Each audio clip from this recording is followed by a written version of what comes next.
Olá, boa tarde a todos e bem-vindo a mais um Café Filosófico da Herém Desembargador José Neves Filho. Hoje estamos com o tema O Meio Ambiente Agradece, com a convidada Jussiene Andrade e o convidado Anderson Porto. E agora eu vou passar a palavra para a nossa diretora Elizabeth. Boa tarde a todas e a todos. É uma alegria imensa hoje, tá? A gente está recebendo uma colega, Jussiene, uma colega que veio para somar em nossa escola, que é assim, simpática, com carisma imenso, já representando aí todo o professorado. Então, Jussiene, é só alegria ter você conosco. E nessa tarde que promete também.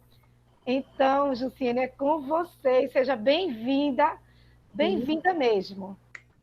Obrigada mesmo por tudo, pela sua ajuda, pelo dia a dia. Eu já estou agradecendo aqui.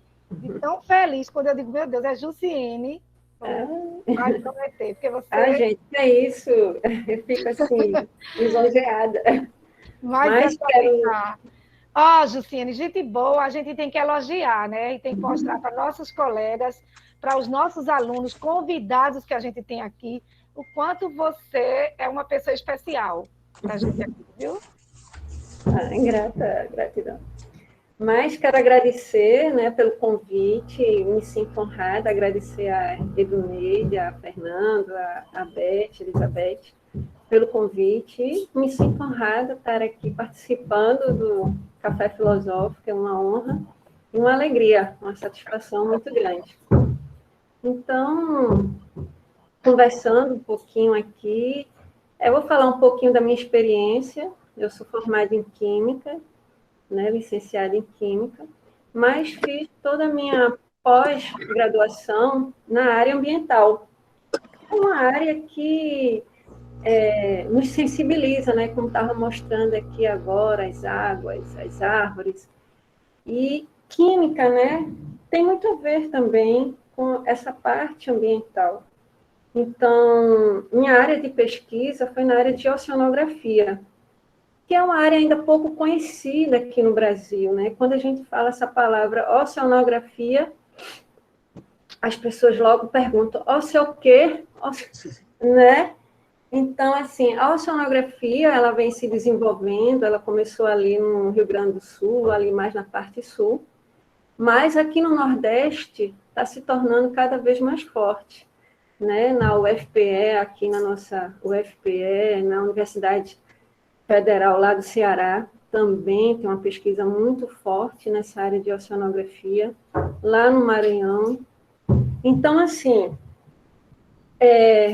oceanografia ela é uma disciplina, né, uma ciência disciplinar, ela é uma ciência multidisciplinar, né? E, sendo ela multidisciplinar, tem uma parte, né, que é dedicada à oceanografia química. E o que é que estuda nessa oceanografia química? Então, dentro da oceanografia, né, se pode estudar tanto as três matrizes, o ar atmosférico, né, sedimento e água. Então, a parte que eu me dediquei, né, que eu trabalhei também como pesquisadora em algumas empresas, foi a parte mais de águas. Então, trabalhei com água fluvial, com água estuarina e com água propriamente oceânica, tá? Então, o que é que o oceanógrafo químico faz? Ele coleta essas águas e vai analisar o estado tróficos. Então, aqui, a Eduneide está aqui apresentando um momento que foi bem bacana, onde a gente, lá em São Paulo, né, só para sensibilizar um pouquinho vocês, eu participei de uma operação da Antártica, né, e foi bem bacana. Então, aqui, como a gente está também nesse debate de aquecimento global, aí eu selecionei aqui umas fotos, né, da Antártica. Isso foi em 2011, um pouquinho antes da base lá da Antártica pegar fogo. Então, eu tive essa oportunidade, essa aqui, só um pouquinho, Edu, aqui, ali passou a base, né, essa base aqui, é a base oceanográfica, né, que o Brasil tem na Antártica, ela, né, foi queimada, não sei se vocês, né, souberam, ela sofreu um incêndio e reconstruíram. Então, aqui foi um pouquinho antes desse incêndio, né? Aí está aí a base oceanográfica, pode ir passando. Aqui é um dos navios, né? São navios oceanográficos. Aqui eu acho que é o Maximiliano, mas eu fui no Ari Rangel. Aqui, só para vocês terem uma ideia, meus alunos queridos, eles verem como é que se faz o monitoramento, né? Aqui são garrafas oceanográficas que são lançadas e a gente coleta a água. Então, ela tem um mensageiro, um dispositivo que, quando chega numa determinada profundidade, ela abre, a gente coleta, lança o mensageiro e ela fecha, tá? Aqui um momento que vai se lançar as garrafas, elas se chamam, né, aqui uma rosete, aqui o pessoal coletando essa água, então a gente coleta para fazer medição de oxigênio, salinidade, né, alguns nutrientes, nitrato, fosfato, silicato, para ver os estatotróficos, né, se está contaminado, se não está. Aqui são alguns recipientes, e aqui um laboratóriozinho que a gente monta, né, para fazer todas essas medições. Então, assim, eu estou mostrando aqui para o pessoal, né, dos primeiros anos, segundos, terceiros, só para vocês terem uma ideia como é que se trabalha com o monitoramento ambiental, né? Porque existe o monitoramento ambiental e existe a gestão, né? A gestão ela tem uma macrovisão. E o monitoramento ambiental, ele está dentro do licenciamento, né? Que aí a gente pode abrir depois uma discussão, porque, inclusive, querem tirar o licenciamento ambiental das empresas, ou seja, as empresas interessadas em colocar indústrias e tudo mais, elas antes têm que fazer todo um levantamento de impacto ambiental, e para isso tem que estar dentro do licenciamento. E aí entra o monitoramento para você dizer, o ambiente estava assim aqui agora, nesse exato momento, mas depois que implementaram uma indústria, como é que vai estar esse ambiente, né? E aí também se faz toda uma pesquisa, todo um levantamento sócio, né, como aquilo ali vai impactar a comunidade. Então, a poluição, né, quer dizer assim, a parte química ela é muito ampla, né? A gente estuda os contaminantes, né? Em relação à água, por exemplo, existem vários contaminantes, aqueles contaminantes que são de fontes pontuais, né, que são os resíduos, né, os subprodutos de indústrias que são lançados nas águas dos rios, ali é pontual, a gente está ali localizado. E existe aquela contaminação que ela é difusa, que a gente não sabe exatamente de onde está vindo. Então, principalmente agricultura e pecuária, né?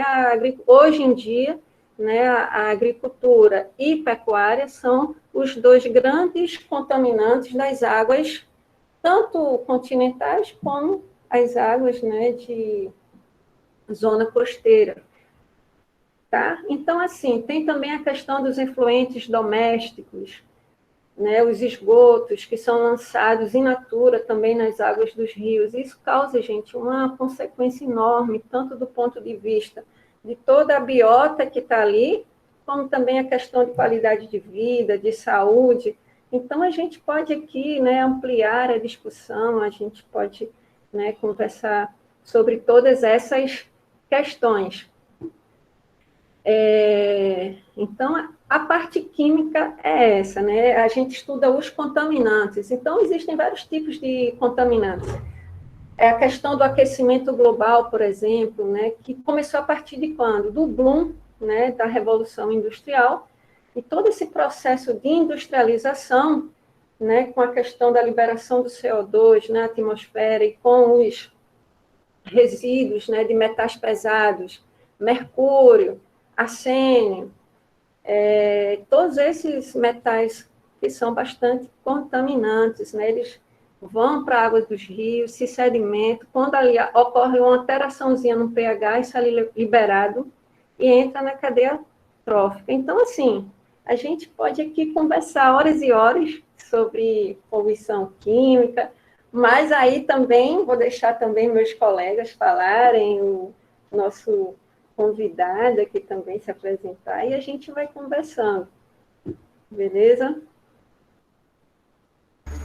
Anderson Porto, com o projeto Tudo sobre Plantas, também vem trazer sua experiência para nós. Boa tarde a todos. Agradeço pelo convite. É o primeiro bate-papo que eu estou participando desde quando eu vim aqui para o sítio. Deixa eu apresentar, contar um pouquinho de quem eu sou, o que eu vim fazer. Meu nome é Anderson Porto, sou gestor do projeto Tudo sobre Plantas. Vai fazer 19 anos agora, em outubro. Eu comecei fazendo uma pesquisa. Meu filho chegou para mim, meu filho estava com 9 anos, mais ou menos, né, um pouco menos, e ele chegou para mim e perguntou assim: pai, que planta é essa aqui? E eu parei, olhei e falei: cara, é uma suculenta, agora eu não sei direito que planta que é, vou ter que pesquisar. E aí fui pesquisar, comecei a pesquisar, procurei na internet, fui em busca do nome da planta e tal, e não conseguia encontrar o nome da planta de jeito nenhum.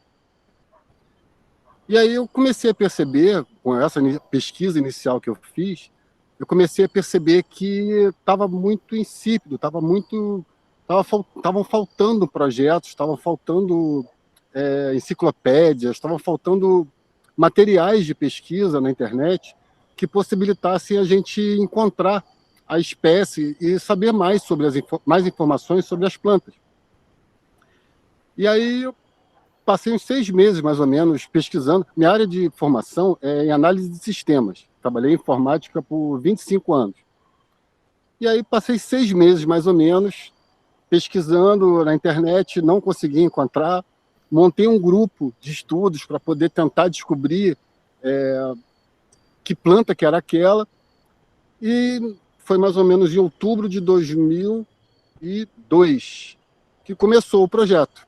Dali, do grupo de estudos, eu montei uma base de dados, um banco de dados, que as pessoas que eu comecei a fotografar as plantas, e aí perguntava no grupo que planta que era aquela, e aí, por fim, aquilo foi para a internet. Eu comecei catalogando 2.000 e poucas plantas, mais ou menos. Hoje a base de dados tem 50 e poucas mil plantas cadastradas, tem quase 52 mil disponíveis para consulta ao público. E de lá para cá eu venho fazendo exatamente isso. Eu venho pesquisando as plantas. Aqui atrás, depois eu vou, se der luz, eu vou poder mostrar um pouquinho das plantas. Tem aqui a minha horta aqui atrás. Eu estou aqui no meio do quintal, tá? Do sítio que eu vim agora. Eu estou há mais ou menos 1 ano e pouco aqui. E aí o que eu fiz? Eu comecei a catalogar as plantas, comecei a cadastrar as espécies, e aí eu descobri que faltava a principal dificuldade para poder encontrar mais informações era justamente descobrir o nome científico das plantas. Então eu comecei a pesquisar e cadastrando, e comecei a dar prioridade para a divulgação do nome científico. E eu percebi também uma coisa: quando começou, a linguagem que era utilizada nos meios científicos era uma linguagem de descrição da morfologia das espécies, era uma linguagem muito complicada para que as pessoas pudessem entender. Então eu fui tentando, do meu jeito, traduzir aquelas informações muito, vamos botar assim, difíceis, para o público leigo, né, para a dona de casa, para aquelas pessoas que não têm muito contato com informações mais científicas. Eu fui tentando traduzir aquela linguagem para uma linguagem mais popular, para que as pessoas pudessem entender. E o projeto ficou durante 8 anos líder de pesquisa. Você entrava no Google, pesquisava o nome de uma planta, entrava, aparecia de cara tudo sobre plantas e tudo mais. E depois de muitas coisas, a vida vai mudando, né? A gente vai percebendo um monte de coisa. Eu comecei a perceber que eu precisava aprender a cultivar. Além de pesquisar, além de descobrir os usos, para que serve a planta, como que se come, se ela é comestível, se ela tem um uso industrial, se ela tem qual o clima, qual o habitat daquela planta, se ela é invasora. Eu comecei a pesquisar essas informações e comecei a perceber que eu precisava aprender a cultivar. Então, de mais ou menos de 2016 para cá, eu tenho me dedicado basicamente a aprender como que cultiva cada planta. Então, eu montei um horto, eu criei um horto onde tem em torno de 300 e poucas espécies, 386 mais ou menos, espécies variadas, de tudo quanto é tipo, de tudo quanto é local do planeta, e eu venho pesquisando como que eu faço para cultivar elas aqui em Araruama. Então eu estou em Araruama, no Rio de Janeiro, né? E eu venho descobrindo como que eu faço para adaptar os canteiros, como é que eu faço se eu vai precisar de sombra, se vai precisar de mais água, se vai precisar de uma terra melhor, mais adubada ou menos adubada. Eu venho pesquisando como que faz para plantar em areia. Foi uma grande dificuldade que eu percebi assim de cara.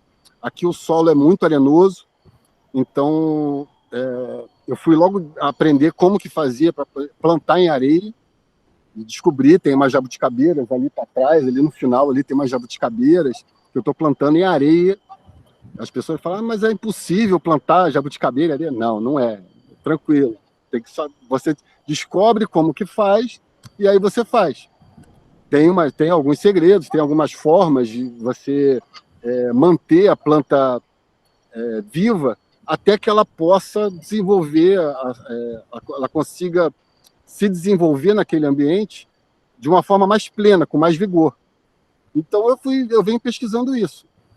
E de uns tempos para cá, além de aprender a cultivar, depois você acaba descobrindo que, por exemplo, ontem veio um senhor aqui que é o pastor de uma igreja aqui de perto. Aí eu mostrei para ele mais ou menos aqui como é que está o projeto, o horto e tudo mais. E aí tinha muita couve. Eu falei, só gosta de couve? Aí eu ofereci as couves para ele. Aí ele, mas você gosta de plantar, né, e tal. Aí hoje ele já trouxe uma muda de rosa, já trouxe uma muda eu chamo de terramicina, que é utilizada é uma planta medicinal, utilizada para fazer remédio e tudo mais. E mais umas outras mudas, ele trouxe mais umas duas, a muda de amora e tal, que ele tem aqui, que ele cultiva. Enfim, eu fui percebendo que a natureza é abundante. Você, com 2 pezinhos de couve, beleza, você consegue manter, você vai lá, come umas 2, 3 folhas e tudo mais. Só que você planta 20 pés de couve, sobra muita couve, acaba muita comida sobrando, e aí, para não jogar comida fora, eu comecei a distribuir aqui no entorno. Eu venho distribuindo. Hoje, na hora que eu estava vindo para cá, caíram 2 maracujás, na hora que eu estava passando aqui. Aí eu falei, opa, já tem para quem doar o maracujá. E assim eu vou fazendo. E eu tô experimentando plantar de tudo. Só aqui no sítio, que se tornou um horto-escola, tem 300 e poucas, tem de tudo. Eu estou tentando, durante essa parte da pandemia, como a gente entrou em isolamento social também, eu estou tentando buscar uma autonomia. Tudo que eu possa plantar para que não precise ir no mercado comprar nada. Então, aqui agora tem muita couve, tem muito maracujá, tem muita mandioca, tem muito guando, tem muita cenoura, muita salsa, tempero e tudo mais. E eu venho fazendo isso, eu venho aprendendo como que planta, para que a planta serve, e esse excedente, essa abundância que a natureza produz, eu estou dividindo, eu estou compartilhando com as pessoas aqui da região. Beleza? E é isso. Obrigada, Anderson, Porto e Jussi. Conhecer com fotos, não é? E muito pela interessante. câmera agora, né, Beto? Que ele disse que podia dar um passeio para mostrar a gente. Ótimo, muito bom mesmo. Hein, A gente Anderson? fica assim, eu fiquei abençoadas mesmo. Eu mesma não tenho jeito. Não tenho Deixa jeito eu contar, com planta. deixa eu só fazer um comentário rápido. Eu estava comentando hoje, a primeira coisa que eu fiz aqui, quando eu cheguei, há 9 anos atrás, esse terreno aqui tem 40 anos, mais ou menos. Minha família comprou e tudo mais.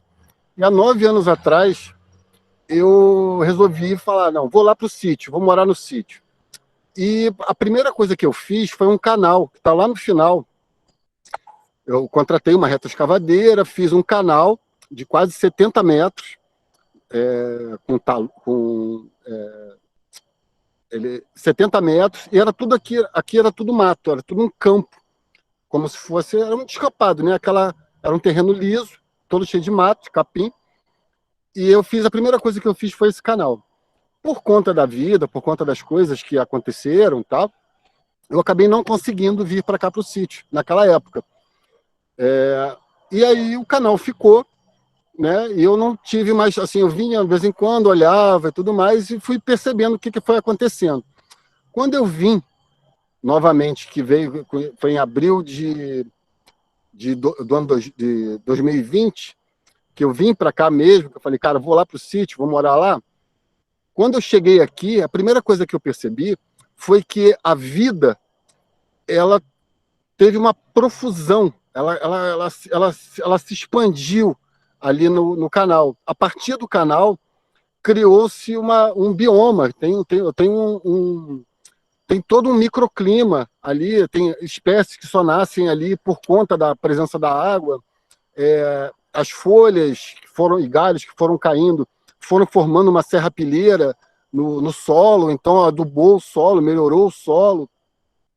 Enfim, e o que aconteceu há 9 anos atrás foi que eu cheguei todo pimpão.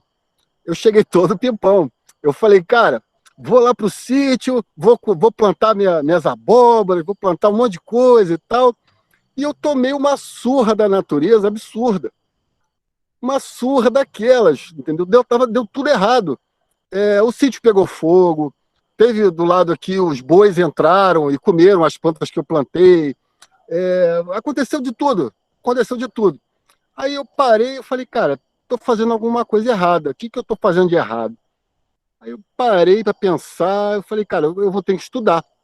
Eu tenho que aprender mais. Eu tenho que descobrir por que eu estou errando. Por que eu estou errando? O que está errado? E aí eu fui estudar. E aí eu comecei a estudar firme mesmo, do plantio de alimentos, plantio de várias espécies, montagem de substratos. Não sei se vocês já ouviram essa expressão, a palavra substrato. Substrato é uma mistura que você faz de elementos. Você mistura terra, você pega um barro, argila, né? E mistura com carvão, com cinzas, e mistura com areia. Você faz uma mistura de forma que aquele substrato, essa mistura de elementos da natureza, possibilitem as plantas a terem mais resistência, terem mais vigor, se alimentarem melhor. E assim eu fui aprendendo. Assim, mas no início foi tentativa e errava. Aí eu descobria na internet, entrava em contato com professores e falava, eu preciso aprender o que eu estou errando aqui. E assim eu fui aprendendo, até o ponto que as pessoas começaram, Anderson, você está sabendo muita coisa, você precisa explicar como é que está, o que você não ensina, E aí eu comecei a receber alguns alunos aqui para poder passar esse conhecimento, passar essas informações, fazendo em formato de vivências. Então agora eu estou recebendo pessoas que vêm aqui, passam 2 meses, 3 meses aqui, aprendendo no dia a dia, aprendendo como é que faz um canteiro, aprendendo os erros, quais os problemas que podem ocorrer, como que se soluciona, quais as soluções que existem. É isso que eu estou fazendo. É um projeto, assim, né, encantador, né?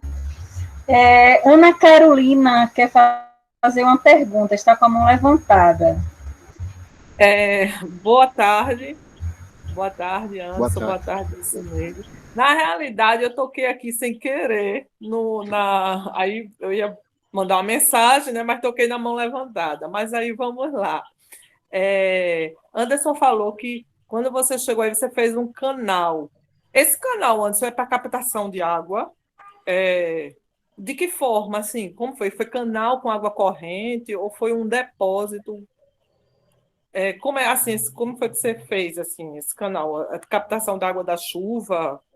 Porque assim, a gente tem um espaço na nossa escola que é um espaço bem amplo, né? E que a gente está tentando fazer uma horta já há um bom tempo ali, naquele espaço.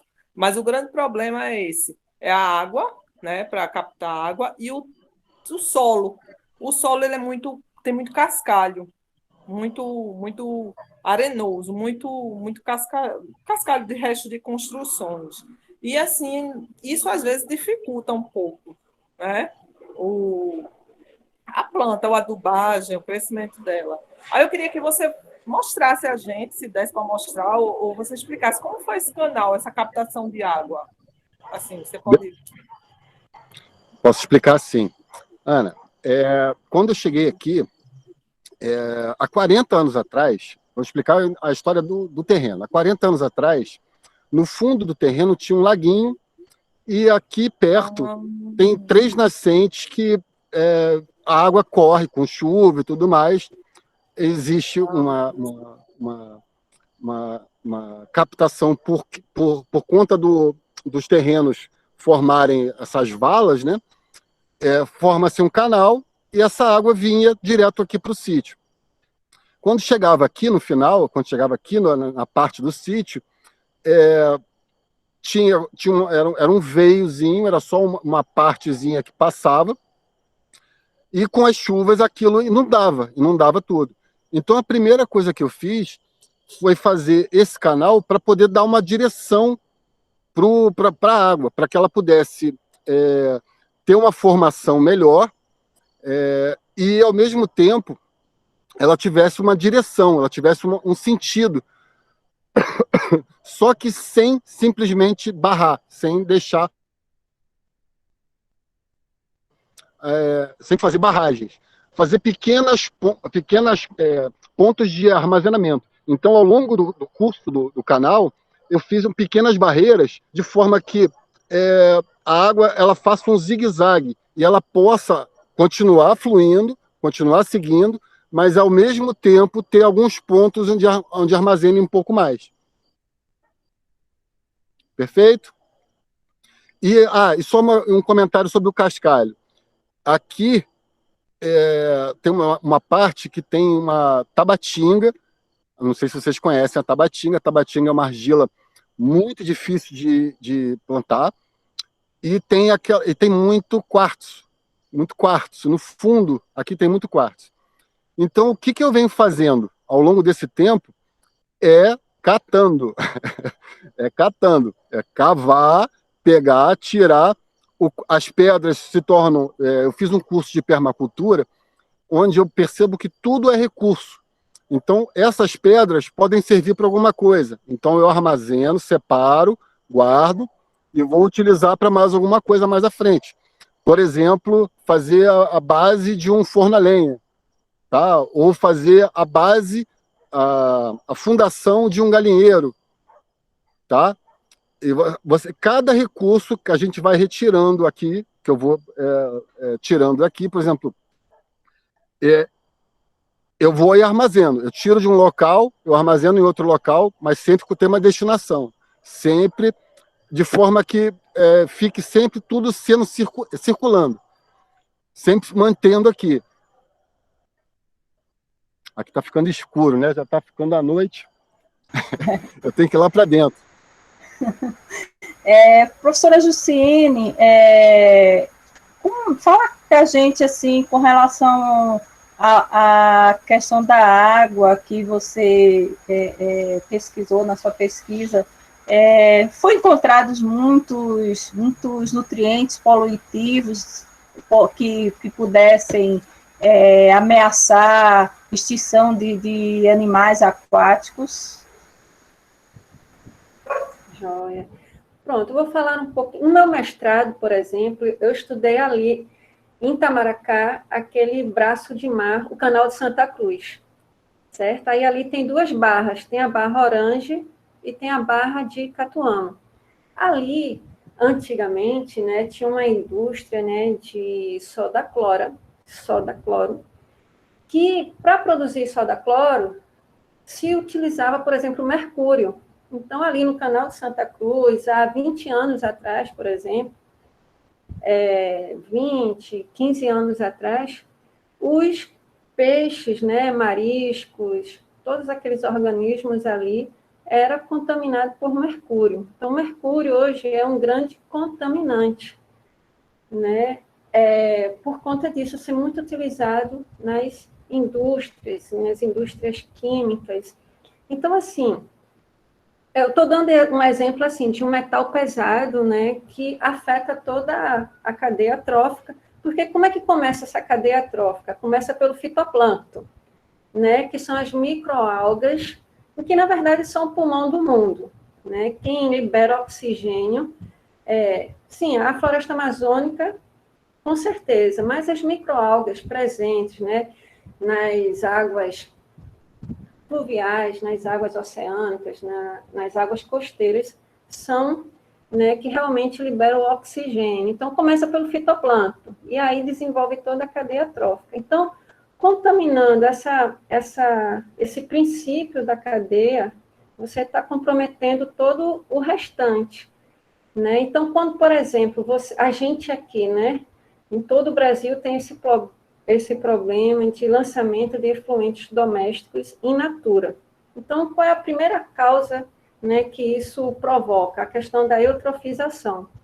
Então, a eutrofização, né, eu não sei se os meus alunos aqui já ouviram falar nessa palavra, eutrofização. Então, é um termo muito utilizado para quem faz, né, química ambiental, a própria biologia também estuda muito esse impacto, porque o que é? É o excesso de matéria orgânica nas águas dos rios, né? Então, muita matéria orgânica ali é lançada de todas as formas, né? Vindo, por exemplo, da agricultura, muito fertilizante, muita matéria orgânica, dos efluentes domésticos, né? Que vem carregado de muita matéria orgânica, aquilo ali quebra toda a bioquímica da água, onde vai produzir um excesso de nitrogênio, um excesso de fósforo, há um desencadeamento exagerado de microalgas e bactérias, e aí quebra, né, o oxigênio, começa a haver depleção de oxigênio, e aí bagunça tudo. Então,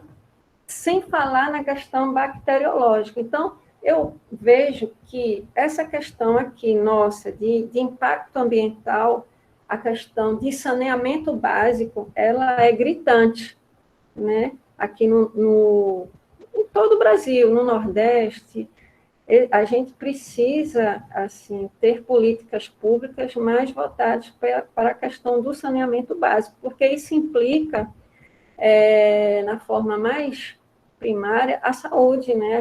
A saúde da comunidade, a nossa saúde, porque a água, né? A água que chega à nossa torneira, ela passa por toda essa problemática.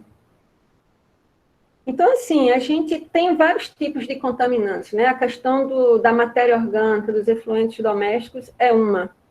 E a questão também dos resíduos industriais, né? Por isso que tem, assim, quais são os nossos órgãos controladores? Aqui em Pernambuco é o CPRH, né? Nós temos em São Paulo o CETESB, o CONAMA, que justamente controla o quanto aquela indústria pode lançar nos nossos rios determinadas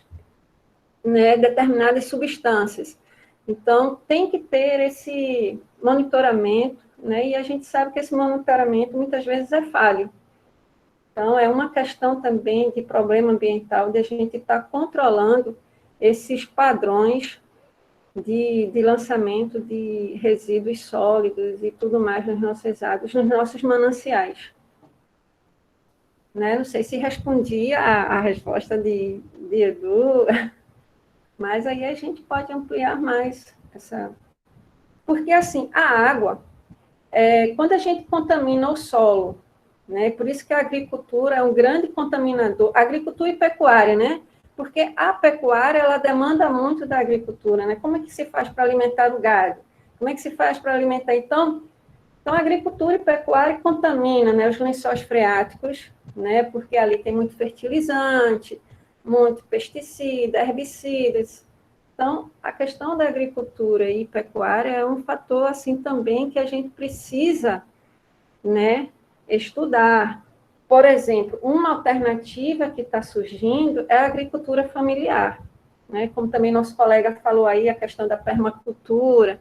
Então, tudo isso aí é uma alternativa a essa agroindústria que desertifica, né?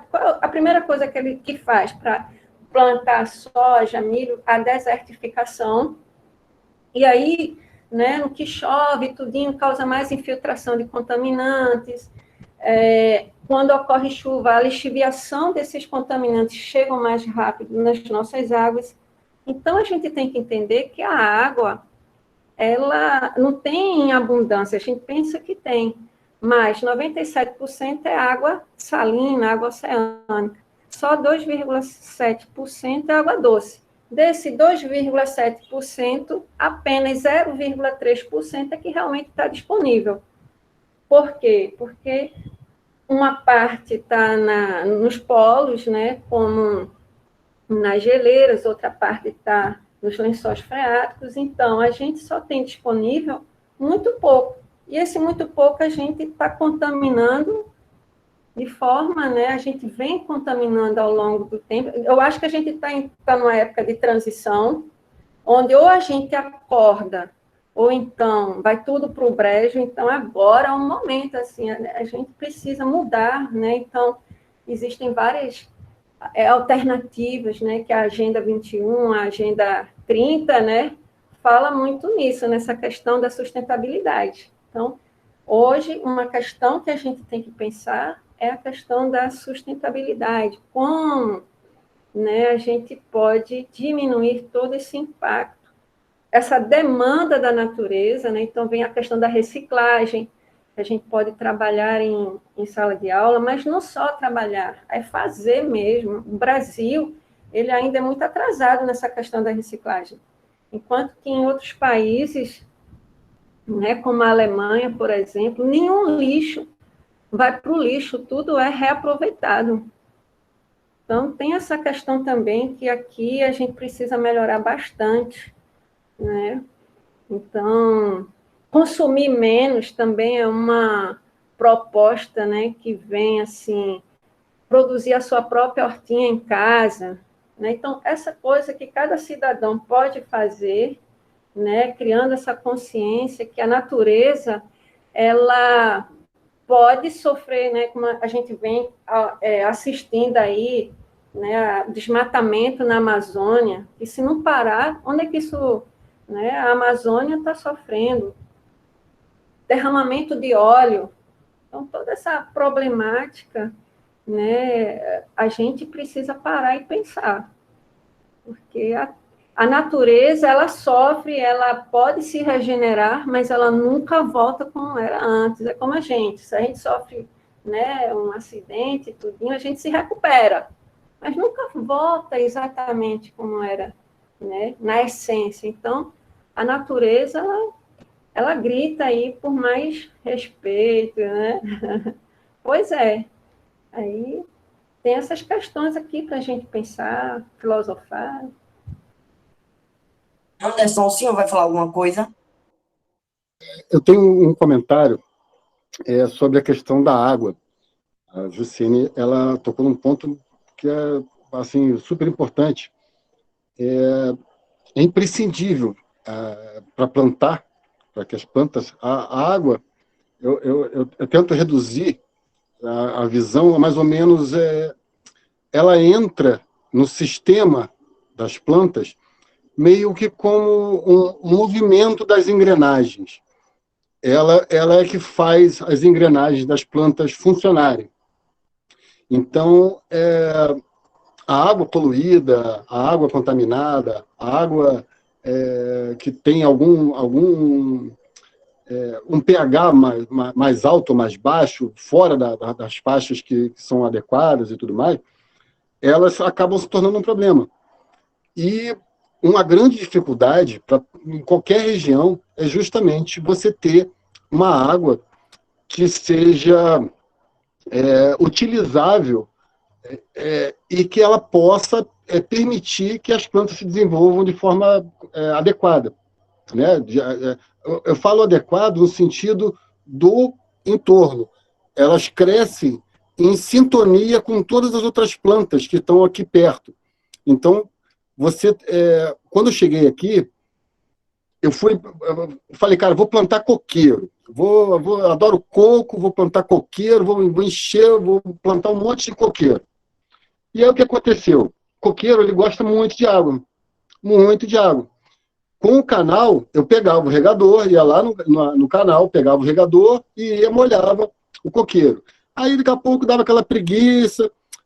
Cara, eu tenho uma casa aqui perto aqui do sítio, e eu morava direto lá. E aí eu ficava com preguiça, não, hoje não vou lá não, molhar não, e tal, que não sei o quê. O que aconteceu? Eu plantei 10 coqueiros, só cresceu um. Só cresceu um, justamente. Por quê? Porque eu pensava assim, cara, a natureza se vira. Se eu plantar o coqueiro, basta plantar o coqueiro ali, o coqueiro vai nascer, vai crescer, vai ficar lindo. Não é assim. Você tem que cuidar.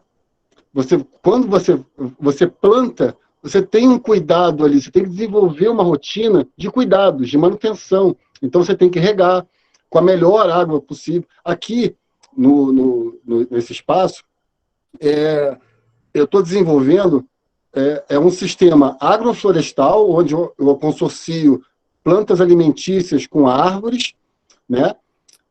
Onde a árvore vai fazer sombra para a próxima planta que eu for plantar.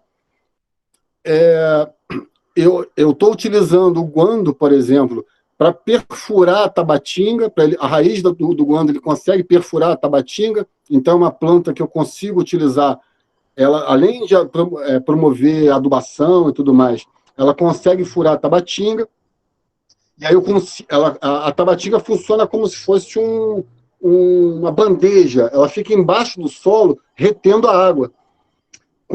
Quando você fura a tabatinga, a água consegue escoar, consegue ir para o lençol freático. Então, é uma das formas que eu estou aprendendo, e com observação. Tem que observar, tem que ver o que está acontecendo. E a nossa função, como ser humano, no ambiente, é justamente de você ter a chance de atuar, ter a chance de ir lá e fazer alguma coisa. Então, se a planta está precisando de sombra, eu vou lá e corto alguns galhos que estão fazendo sombra para poder ter mais luz do sol na planta. Se está tendo muita água, o solo está retendo muita água, eu consigo cavar em torno, consigo colocar plantas que consigam furar. Enfim, e aqui no sítio eu produzo o próprio adubo. Aqui tem os servidores ambientais, eu chamo de servidores ambientais, os boizinhos. Os boizinhos, eles produzem esterco, eu vou lá, cato o esterco, e vem utilizar para adubar aqui as plantas. Eu produzo carvão, mas não aquele carvão que o pessoal faz, é um chamado carvão vegetal, onde eu uso um sistema de pirólise. Vocês devem pesquisar, quem tiver curiosidade, pesquisa. Você evita a queima, você só carboniza material orgânico de forma que você consiga, no final, ter um carvão que pode ser utilizado. Se você quebrar e moer, você usa e melhora a qualidade do solo. Todos os canteiros aqui foram construídos.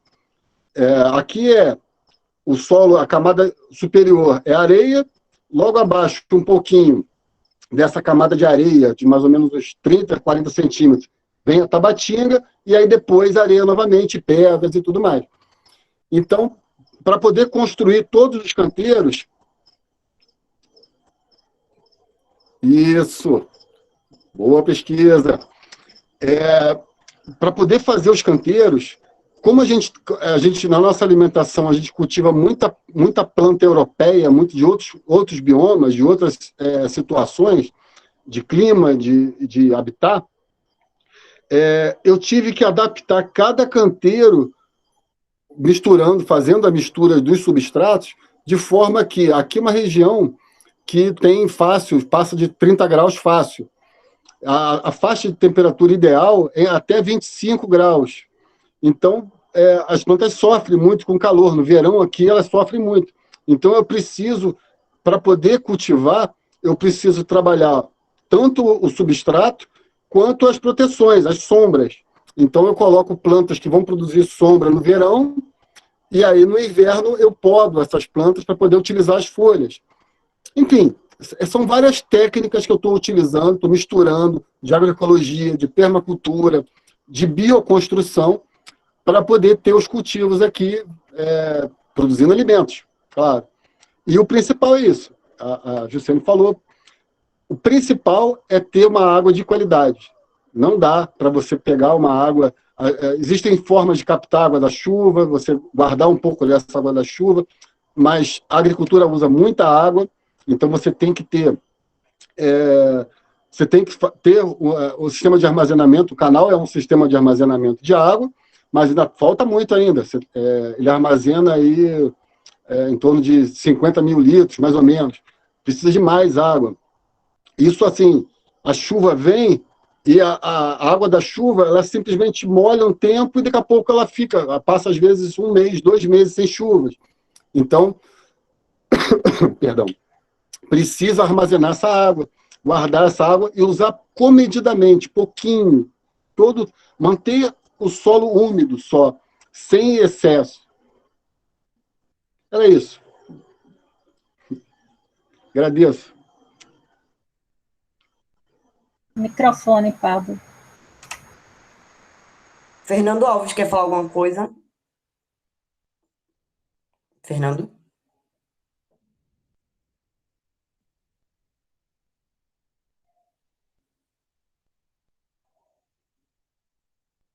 Bom, por Mão enquanto, levantada, Agora não sei quero. se Opa, boa tarde. Tá me escutando? sim. se foi sem querer. Boa Boa tarde. tarde. Ligue de novo. Isso. Eu passei uns dias sem participar aí das lives aí, mas agora eu tô de volta. Aí, assim, é um assunto bem interessante, falando da ecologia, né? Eu tenho uma pergunta aí para a professora Jussiene em relação aos rios e também que vai também servir para o professor Anderson aí. Em relação assim, tem 2 rios aqui em Pernambuco que eu assim vivi de perto há algum tempo, que é o rio Jaboatão e o rio Ipojuca.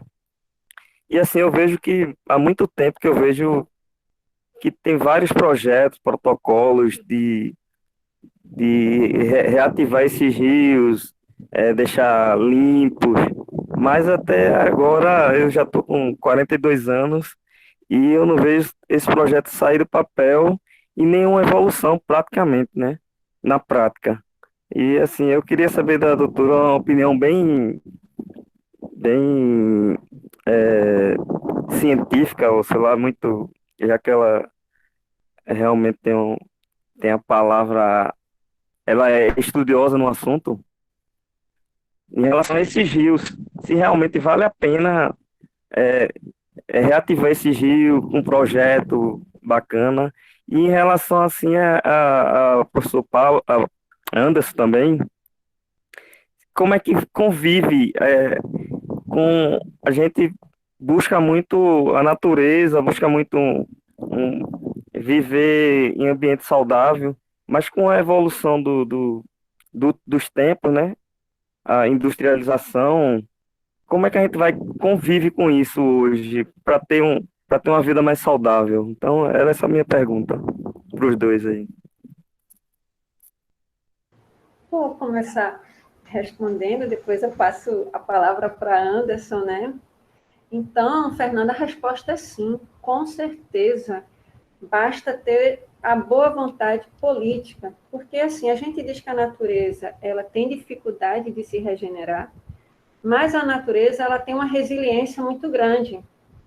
Então, ela se recupera. Então, né, porque o que é o rio, né? Ele vai nascer, ele nasce de uma fonte, né? Lá, aqui, por exemplo, ele nasce em partes mais altas, né? E vem percorrendo até chegar nessa área mais urbana, né? O rio, né? Ele nasce do ciclo do próprio ciclo hidrológico. Então, em algum lugar há um corte, né? Dessa zona, e aí nasce. Então, tem a fonte, esse rio vai percolando, vai percorrendo até chegar na área urbana e deságua no mar, porque todo rio só tem um lugar para ir, para o mar, né? Então, ele pode, por mais assoreado que esteja, né, que eu não conheço, assim, de perto, o rio Jaboatão e o rio Ipojuca, mas muito provavelmente deve estar assoreado, ou seja, com muito sedimento, com muito lixo, toda essa problemática que vive todas as maiorias, toda a maior parte dos nossos rios, né? Muito assoreamento, mas se tiver gestão e vontade política, com toda certeza a gente consegue recuperar, né? Porque a natureza, ela também tem uma resiliência muito grande, porque se não tivesse, a gente já teria destruído, né, tudo. Então, ela se regenera. Mas basta, como o Anderson falou, tem que ir lá com jeitinho, com amor também, né? Se a planta precisa de sombra, vamos dar sombra. Se a planta precisa de sol, então é isso. Então, tem que ter esse cuidado, esse olhar, né, de querer fazer e não ficar só no papel. Aí vem a questão política, né? Infelizmente, a gente passa por essa questão política, da boa vontade, da gente, como sociedade também, está cobrando, está de olho, peraí, vamos lá. Ah, não fez.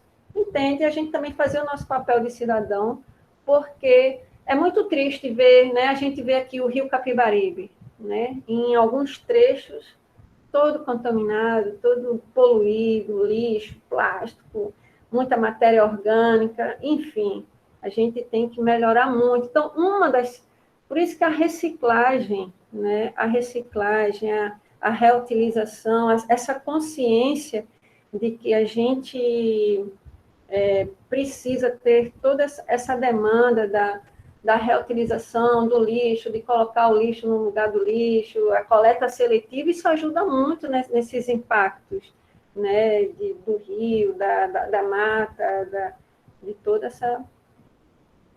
Então, eu te digo que sim, que basta querer.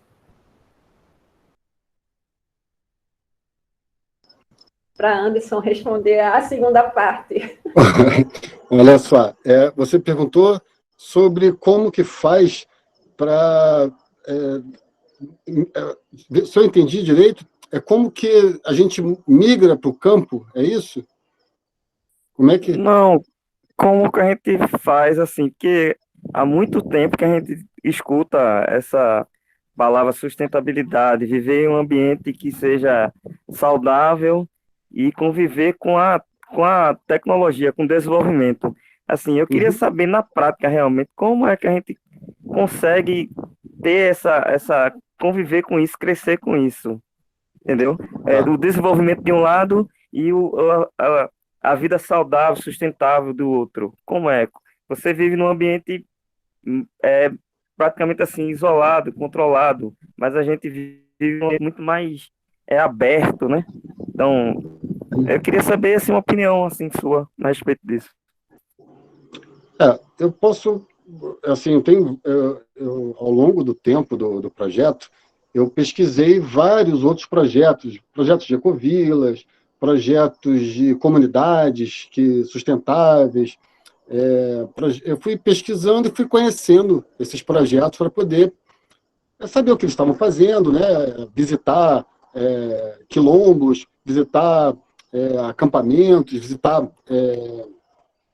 conhecer os projetos e ver como que eles estavam se desenvolvendo, justamente essa questão de como que a gente mantém aquilo que a gente carrega de pesos como sociedade e, ao mesmo tempo, a gente consegue se libertar dessas coisas. Então, eu vou te dar a minha visão do que eu tive que fazer, tá? Eu, há 4 anos atrás, eu estava com 116 quilos, tá? Eu emagreci quase 40 quilos,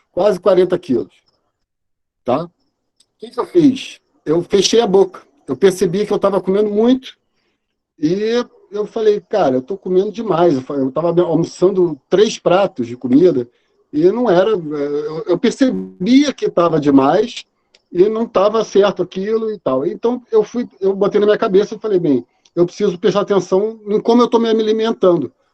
O primeiro desafio assim, que eu coloquei para mim. E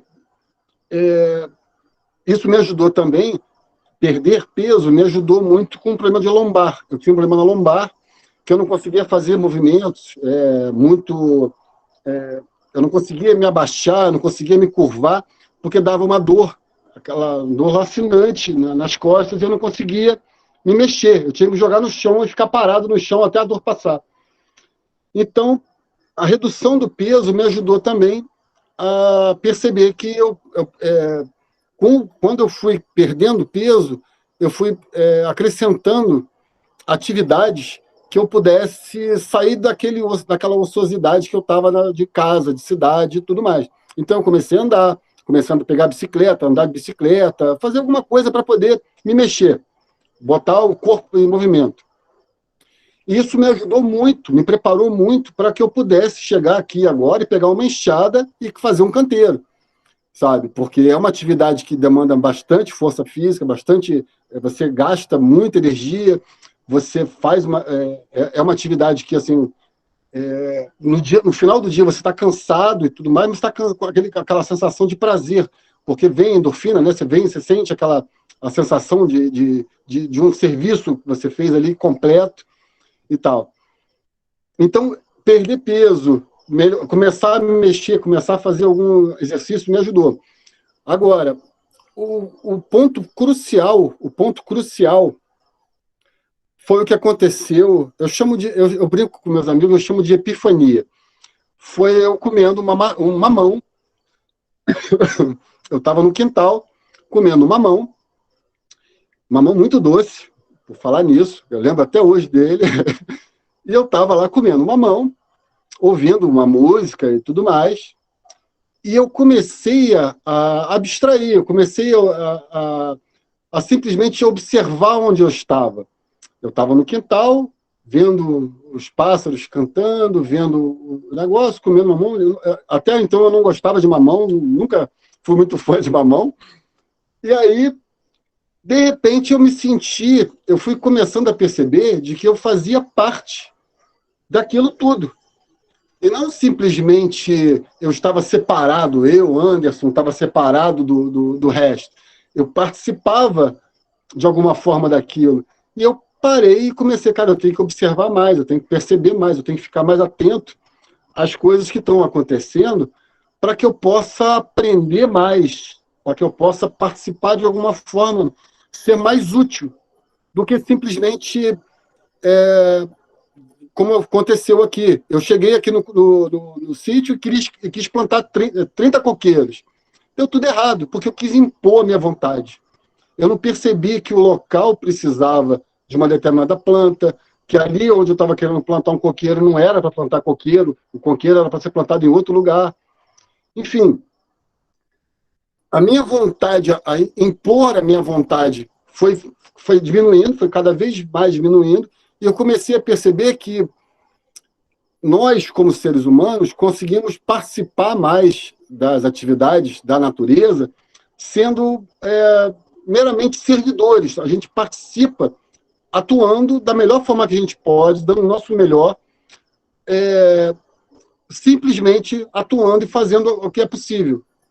Então é um pouquinho de cada vez, não precisa fazer muita coisa de uma vez só, é um pouquinho de cada vez, mas mantendo força de vontade de vou completar, vou fazer. Se demandar, vou fazer uma horta, vou completar uma horta. Por exemplo, há 2 dias atrás, ou 3 dias atrás, teve uma tempestade daquelas aqui, não sei se vocês tiveram aí. Aqui choveu, foi muito. E aí voou lá um barracão, quebrou bambu, um barracão que eu fiz de bambu, quebrou e tudo mais.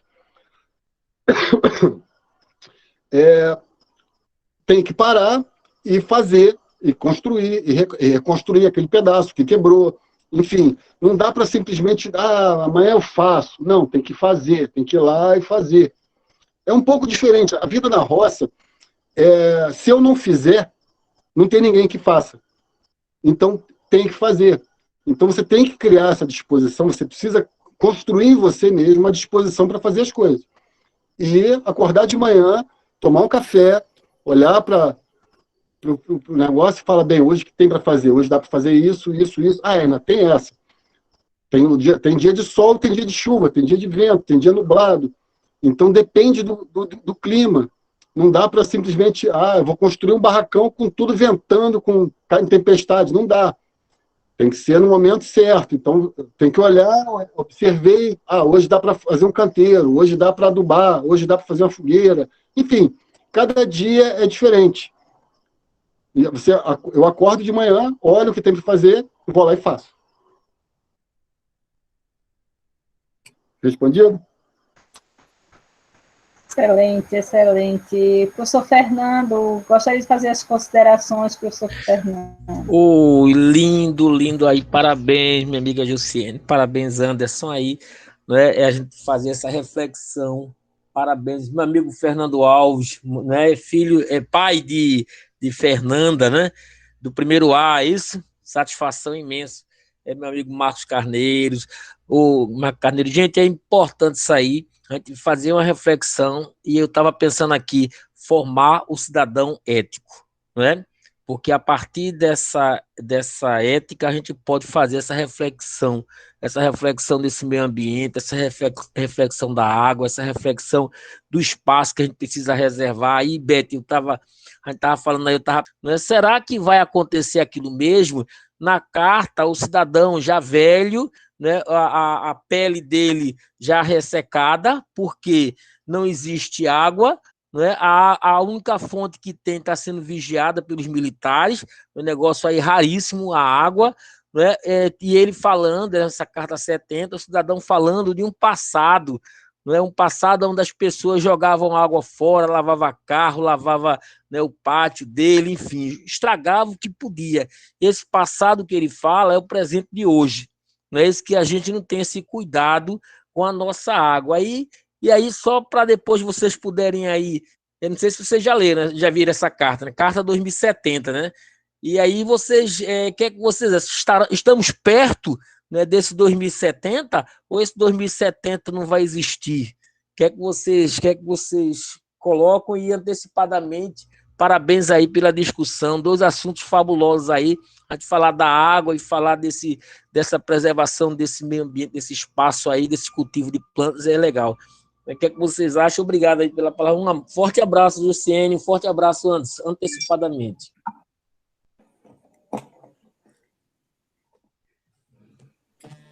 Luciene.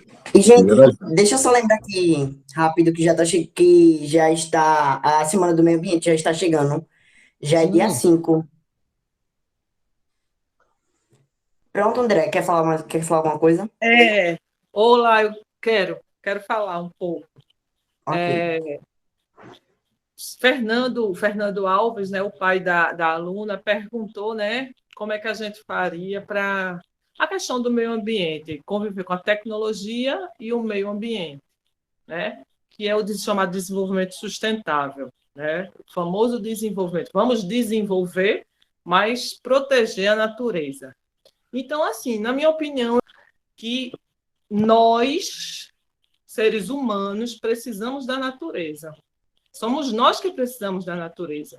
Não é a natureza que precisa do homem, não. Né? A natureza não precisa da gente, não. Ela vai existir, tendo homem ou não.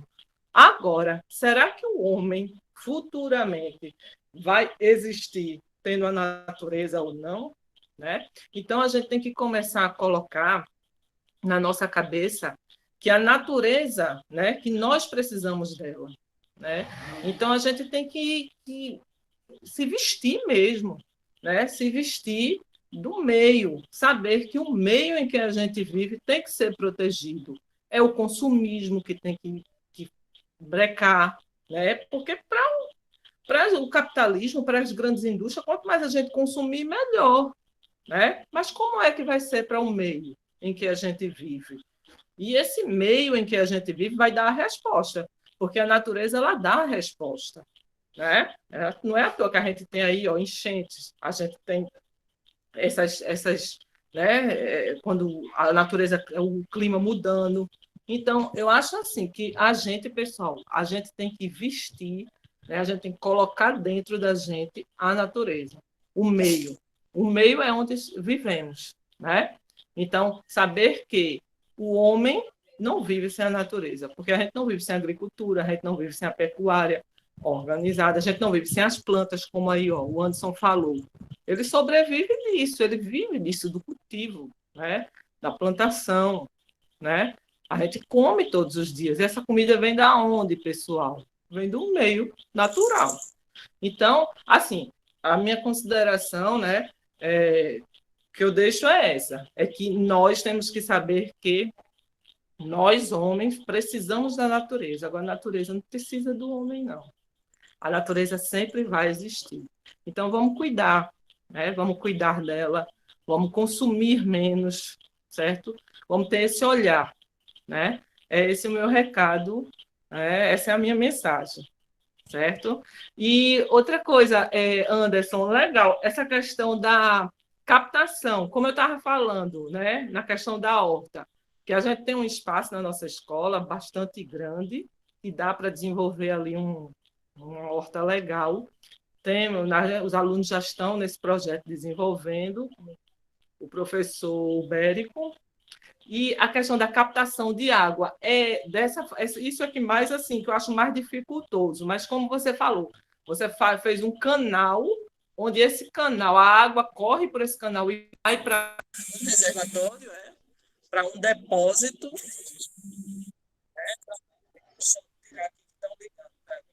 para um tipo de água. Aqui no Nordeste, principalmente aqui deve ser do Rio, né?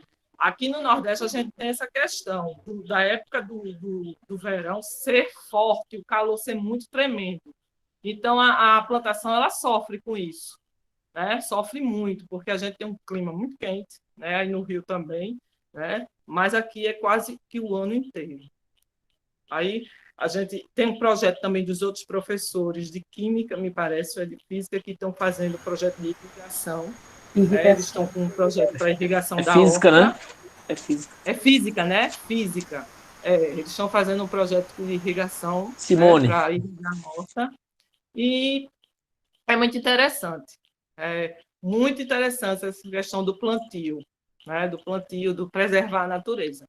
Então, é isso, pessoal. Eu queria falar, né, essa questão. O meio ambiente, eu fico assim, eu sou muito quando fala preservação da natureza, eu acho que a gente tem que entrar e cair mesmo de corpo e alma, porque a natureza, ela cobra. Ela lá na frente, ela cobra, né? Ela mostra a sua resposta. Então, se a gente cuidar bem dela, ela vai dar a resposta positiva a gente. Agora, se a gente não cuidar bem, a resposta dela vai ser negativa, né? Então, muito obrigado, viu, Anderson, pela sua explanação muito boa, Jussiene, parabéns, viu? Ok. Gente, como o Pablo falou, esse café filosófico está com a temática sobre o meio ambiente, porque estamos na Semana Mundial do Meio Ambiente. Além de nossa escola estar tratando desse assunto aqui no Café Filosófico, todas as manhãs nós estamos trabalhando as ODS, ou seja, os Objetivos do Desenvolvimento Sustentável, e as IDS, que são os Índices de Desenvolvimento Sustentável. E a gente tem, nesse bate-papo aqui, eu vejo o seguinte, né, quantos de nós, né, ainda precisamos exigir e também enfrentar e também participar dessa mudança, né, para que haja esse desenvolvimento sustentável, né? Nós temos o exemplo de Anderson, né? Nós temos aí o exemplo da professora Jussiene. A nossa escola tem feito projetos, né, voltados exatamente para o meio ambiente, para o cultivo da terra, da plantação, irrigação, mas ainda há muito consumismo. A gente está muito, como o professor Marcos Severino falou, nós estamos ainda muito no artificial, né, no mundo artificial. Nós precisamos fazer uma volta, né, à vida natural. E Anderson, no seu projeto aí de vida, né, no seu projeto de vida, viu, gente, viu, alunos? Ele sai do mundo tecnológico, né, Anderson, lá do sistema de computação, de análise, de tecnologia, né? E aí, mais ou menos, né, porque fica, como a pergunta do pai, né, Fernando Alves, realmente fica muito difícil a essa altura do campeonato a gente se desligar totalmente, mas a gente precisa sim ter atitudes e ações que promovam, né, nosso ambiente, de forma que nas futuras gerações eles possam encontrar plantas, animais, água boa de beber, né, frutos, né, com sementes, tá? E a gente poder caminhar por um lugar com flores, né, com árvores, né, com um clima ideal. Então, que essa semana do meio ambiente possa trazer para nós, né, tanto aqui da escola EREM Desembargador José Neves, EREM significa Escola de Referência de Ensino Médio, viu, Anderson, de Pernambuco, e está sendo gravado, muita gente vai ver, vai assistir e vai passar isso mais para frente. Então, a gente agradece a presença de Jussiene, a presença do Anderson, e passa a palavra para Pablo para fazer o encerramento, e agradeço mais uma vez a presença de todos. Bom, eu queria agradecer a todos que estão aqui, por ter falado desse momento tão importante que é o meio ambiente, que a gente sabe que a gente tem que cuidar muito, porque o meio ambiente não só produz comida para a gente, mas em tudo em si. Eu queria agradecer à professora Jussiene e a Anderson e a Fernando Alves.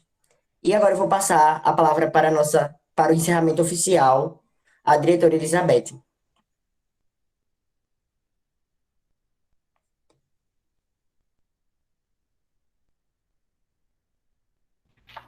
Queria muito agradecer por esse momento, agradecer a Anderson, Carolina, pela contribuição maravilhosa. Agradecer a todos do projeto aqui, Fernando, Eduneide, meus colegas, professores, pais, alunos. Muito obrigada por este momento. Aprendi muito hoje e tenho aprendido muito nessas tardes de quarta-feira, nas quartas-feiras.